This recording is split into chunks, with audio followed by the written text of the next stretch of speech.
Oh yes, my friends, we have another exclusive interview for you today. One that you will need to share to the four corners of the earth, because we're going to be asking questions and bringing you information that the mainstream media is absolutely ignoring. An emergency doctor blasting Bill Gates, the fake pandemic numbers, now in question as the economy collapses.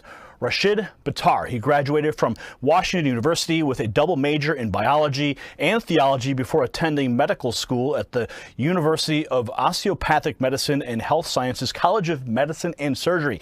He trained in general surgery and emergency medicine and served as brigade surgeon and director of emergency medicine while serving in the U.S. Army. He is a board-certified clinical metal toxicology and preventative medicine. He is board eligible in emergency medicine and has achieved fellowship status in 3 separate medical societies.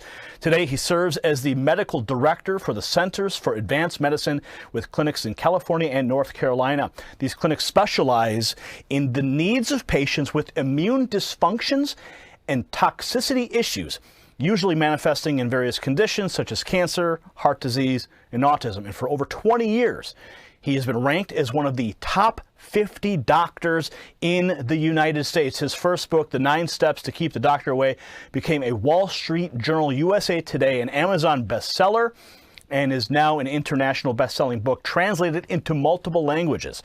Now this week, a video he made called out the fraud that is being perpetuated across the world by the World Health Organization, the CDC, Bill Gates, the deep state, the mainstream media. It went viral with millions of views worldwide. Doctor, welcome to the program. Thank you, Gary. Appreciate it. Now, 3 weeks ago, you called this a conspiracy. You called out the hysteria being perpetuated to scare the world population based on false data. Now, it was Jerome Adams this week, the Surgeon General, and the Trump administration who agreed with you when they announced that they had dropped the World Health Organization and the CDC model and are now working with real numbers. Okay, this is directly from the White House. This is the Office of the Press Secretary. Now, Tuesday, the White House putting out this press release demanding accountability from the World Health Organization and committed to investigating the response, the false claims, and the cover-up. So explain to our viewers what led you to this discovery and how the numbers never supported their claims.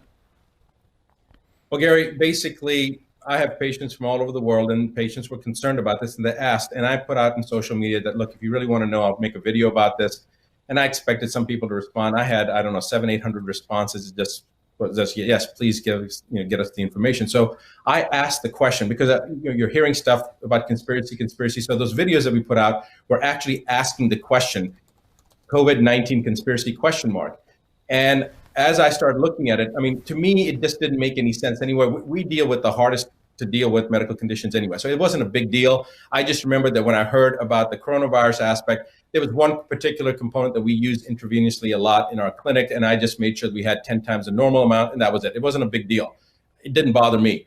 However, as I started looking at this information, and as I started seeing that this is actually a chimeric version, something that was developed here in the United States in 2015, it was published in Nature magazine, that it was developed in the University of North Carolina, Chapel Hill, where all the initial studies were done. The chimeric research, despite having a moratorium by the US government to prevent any chimeric research, by the way, just so your audience understands, chimeric research basically means that they're taking a naturally occurring substance or virus, in this case, and then mutating it, genetically modifying it, changing the configuration morphologically to gain function. It's called a gain of function study or gain of function research. And that basically means that they're making something that already may have some potential to cause harm, making it more harmful, making it more virulent, making it more resistant. And basically that's what I found, that they took the SHC014 strain of the coronavirus, the surface antigen component, and brought in the backbone from the SARS coronavirus, put them together, and then inserted HIV and MERS orthologs on top of it to make a more virulent, more detrimental virus. Now, the thing is that if I could jump in for just a moment here, because what I think you're talking about is the moratorium that was placed, and then $3.7 million from the National Institute of Health was transferred to China so they could continue this research, even though the moratorium, so they basically outsourced this research to China. Is this the same topic we're talking about here? This news is just breaking? Yes, this is exactly right. So it goes back to 2014. The U.S. government decided, based upon certain virologists at that time, saying that, look, there's no justification for this kind of research. There's a potential for it to cause harm, cause a pandemic. So there's no justification for us to do this type of research. So the government passed a moratorium in 2014. Fauci approved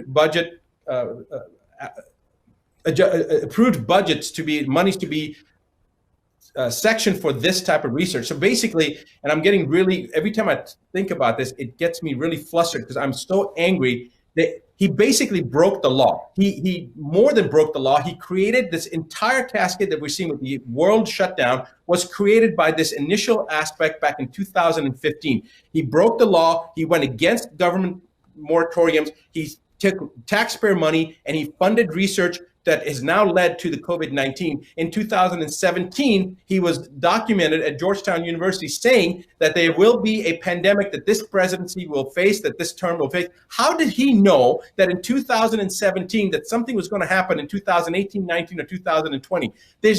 You can't predict the market from 3 days from today, what's going to happen. How did he know that there was going to be a pandemic? He stated the president of this president will face a pandemic. The exact quotes, I don't want to say the exact words. You guys have the video footage. My point is that when somebody starts making these type of statements, and then they were involved with the breaking of the law to fund the research that American taxpayers paid for, that then goes to Wuhan and now trying to create this diversion and say that it was China. God, I don't know whether it came from China or released in China, whether it was already released here. It's irrelevant. The complicity of what's going on right now, whether it was released in China or whether it was already here or however it happened, the U.S. system has condoned it, has jumped on it. They're opportunistic. They're shutting down the economy when they know, in fact, that there's no basis. I mean, there's no virus that leaves 6 feet or 12 feet. Now they're saying 13 feet. Complete misinformation. And I'm sorry that you've pulled the chain on me right now, but the mainstream media, when the Surgeon General came out and said that basically the Gates model, the Fauci model, the World Health Organization model was not going to be followed anymore, and they were going to look at the actual data, the actual numbers, the mainstream media didn't respond at all. All they said was, it seems like we're going to be going to 2022 before people can assemble together. That's what ABC put out. And Fox, or was it New York Post put out, it seems like that the 6 feet of social distancing is not going to be sufficient. It needs to go to 13 feet. There is no virus, bacteria that jumps 13 feet. It defies every logical aspect of science and medicine. And what really, really pisses me off is that there are thousands, tens of thousands of doctors and scientists out there that know that this is a fraud, and they're not saying anything. Either one, they're scared of social ostracization because they're going to be called out, or social shaming, or they're afraid of that they're going to lose their license. For God's sake, this is changing the planet, and every scientist and every doctor that knows this to be a facade needs to open their mouth and speak. There is every aspect of science has just been literally picked up, thrown in the toilet and flushed down. It's like everybody's ignoring it. The fundamental aspects of how the human system works is being ignored. Physiology is being just put in the garbage bin. Every aspect of virology and infectious disease is being ignored. Koch's postulate has been ignored. Every aspect. Then we've got false positives coming from testing that we know is not adequate, and then the testing that they are doing, like the RT-PCR, the real-time polymerase chain reaction testing, that's already been shown. It was actually the guy who developed it in the 1980s, Mullis, said that you cannot use this testing for diagnostic purposes. You have to use it only for the where something has a genomic sequence that's already been identified. You can't use it for diagnosis. Yet they're using it for diagnosis. And when that's not enough to justify the number of deaths that they've created this pandemic for, they're causing doctors and nurses to go back and change the death certificates to say COVID-19 is the first cause of death. And if that's not enough, now there are mandates being sent to every state, every doctor from every state medical board saying that there's no necessity to test. I got a letter like this myself. If they have symptoms, send them home. And then the mandate of listing the cause of death is COVID-19. The media propagating footage of hospitals and from one country to another country using the same footage, the same person dying multiple times, use of mannequins to show that the people are dying, and yet they can't even show ambulances that are doing anything. They're all parked. They're all sitting there. People are playing chess. They're playing card games because they're so idle. Nurses are being laid off right now because there's not enough work. But they're pushing this agenda of fear, fear, fear. The fear mongering itself will increase your adrenal output, will cause more stress, more emotional distraught. The emotional aspect, one side, now you're talking about the financial aspect. People are going to get stressed. Guess what that does? It reduces your immune system and makes you susceptible to viruses, bacteria, to many other things. But then to create this illusion over something like COVID-19, which nobody has yet demonstrated a single death from the actual virus, from the proper, established, accepted methodology that a virus has caused this death. Nobody's been able to do that. It's all based upon PCR testing. And Gary, I don't know whether you know this or not, all the way back to 1984, all the way up to now, 2018, there are multiple studies that show that if you've had the flu shot, especially the trivalent flu shot, false positives on COVID-19 testing. God knows what's been injected into people over the years. They really want to know cause of death. I want to know how many of these people that are supposedly died from COVID-19, which, by the way, still the numbers are less than the seasonal flu. The number of deaths are still less than the seasonal flu. But I want to know how many of these people that died of supposed COVID-19 actually had a history of a vaccination, an adult vaccination in the last 10 years. That's what I want to know, because the studies clearly show that if you've had a flu shot, you're going to test positive for COVID-19. So you got all this other stuff that's going on. They can't justify the numbers, so they're going to change the death certificates. They can't justify the numbers, so they're going to take different footage of different people and then attribute that to COVID-19. They just had, CBS had that nurse that was crying, saying, please give me a face mask so that I can take care of people, and I don't want to risk my family getting them infected. And then they find out that hasn't worked in a hospital in a year and a half, and she's some kind of a social media model. The amount of misrepresentation, deception, diversion tactics to keep the public from knowing the truth, it's just unbelievable. So I cannot believe. So let's take it back to what you said at the beginning of this fascinating statement you just made. I mean, I'm blown away, and all our viewers are right now. But so we're going to take this back. Is Fauci directly responsible for this pandemic because he maneuvered the money, he maneuvered around the moratorium, kept this chimeric research going in China? Is he directly responsible for not just the pandemic, but also the response that's killed the economy, put, what, 17 to 22 million people out of work? Is Fauci directly responsible? I'm going to say this. I think that I've seen some petitions going around. I know Dr. Shiva said that Fauci should be fired. I think that's the nicest thing that could be done to Fauci. I think he's a criminal. He's broken the law. He's going against the government. I mean, to me, that seems like it's a traitorous thing to do when the government has passed a regulation and he's at one of the highest levels in the NIH. He's got a directorship at the NIH, and then he breaks the law, he breaks the moratorium, and then funds research against something that could potentially cause harm throughout the entire world. And he's in collusion with a foreign government to do. I mean, I don't know. That's a matter for attorneys to decide. But I'll tell you something. Fauci goes back to 1981. In 1981, he called HIV/AIDS the gay disease, and he was the one who funded the research behind a drug 3 years before it was even established that there was a real virus. So the virus was established in 1984. In 1981, he was pushing the agenda of a drug prophylactically to treat people for a condition that has now been seen to be related to lifestyle, nutritional status, all sorts of other things. He was pushing the agenda to push a drug that caused so much harm as a prophylactic, just to prevent HIV. Now, this goes back 1981. We're talking 39 years. This guy has a history of pushing an agenda.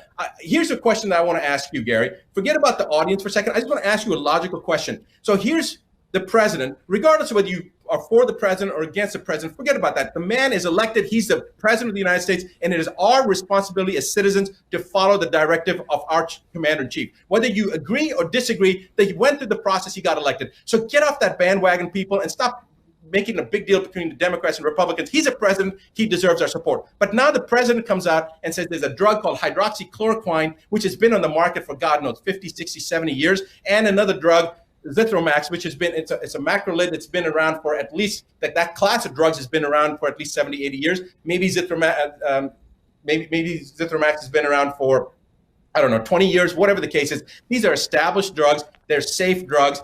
Using them in combination, there are doctors that have shown at least 99% efficacy. They've shown hundreds and hundreds of patients that have treated. Nobody's died.